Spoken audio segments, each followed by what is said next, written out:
जीव देऊन भागणार नाही रे बाळांनो, असे आवाहन भाजपाच्या राष्ट्रीय सचिव पंकजा मुंडे यांनी आपल्या कार्यकर्त्यांना आज गुरुवार दिनांक 13 जून रोजी सकाळी 10 वाजता आवाहन केले आहे.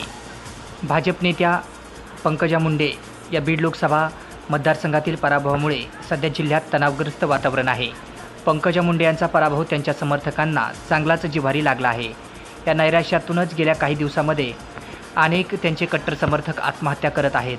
त्यामुळे जीव देऊन भागणार नाही रे बाळांनो, अशा पंकजा मुंडे कळवळल्या आणि आपल्या समर्थकांना आवाहन केले. नमस्कार. काय बोलू मी तुमच्या सर्वांशी मला कळत नाही.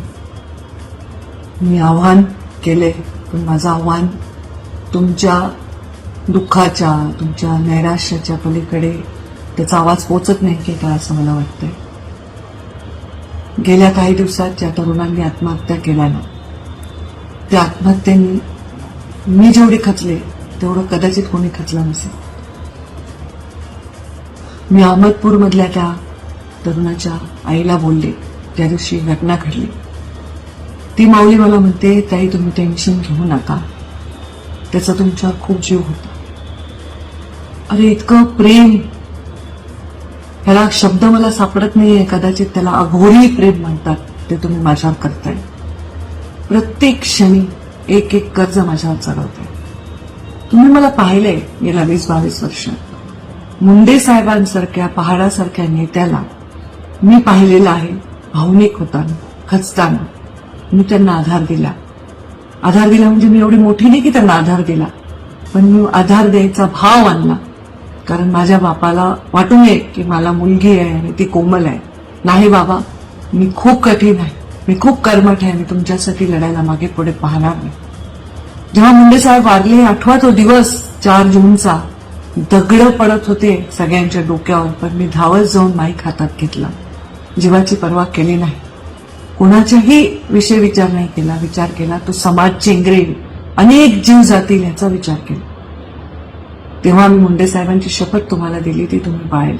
आता हे जे झालं ते तुमच्या जीवाला फार लागलेलं आहे. मग तुम्ही जर असं जिव्हारी लावून घेणार असाल आणि असे रस्त्यावर जाणार असाल, माझी शक्ती बनण्यापेक्षा जर अशा पावलांना उचलण्याचा प्रयत्न करणार असेल, तर राजकारणाचे पुढचं काय पाऊल उचलायचं असा माझ्यासारख्यांना प्रश्न पडतो. कारण माझ्या राजकारणामध्ये स्वार्थ नाही. मला स्वतःसाठी काही पाहिजे म्हणून मी करत नाही. माझं आतापर्यंतचं राजकारण उद्देशासाठी होतं. जेव्हा मला पद मिळालं तेव्हा मी गरिबांसाठी काम केलं. जेव्हा नाही मिळालं तेव्हा मी ती गोष्ट अत्यंत हसत खेळत झेलली आणि सकारात्मकतेने पुढे गेली. आणि हा पराभव काय आहे? हे राजकारण आहे. राजकारणामध्ये अशी वेळ येत असते. मला माहिती आहे की आतापर्यंतच्या इतिहासामध्ये अशा प्रकारे डायरेक्ट एखाद्या व्यक्तीला, एखाद्या वर्गाला, एखाद्या वर्णाला हीन लेखून कधी प्रचार झाला नाही. ते मनाला लागले, तुमच्या जिव्हारी लागले. मला मान्य, आपल्याला वंचितांचा आवाज बनायचा आहे.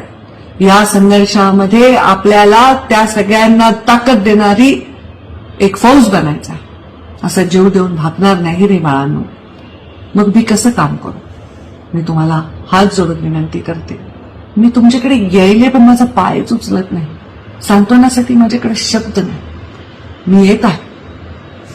कृपा करून, माझी शपथ आहे तुम्हाला, मी साहेबांची शपथ घालून पाहिली, पण माझी शपथ आहे तुम्हाला, स्वतःच्या जीवाला काहीही करून घेऊ नका.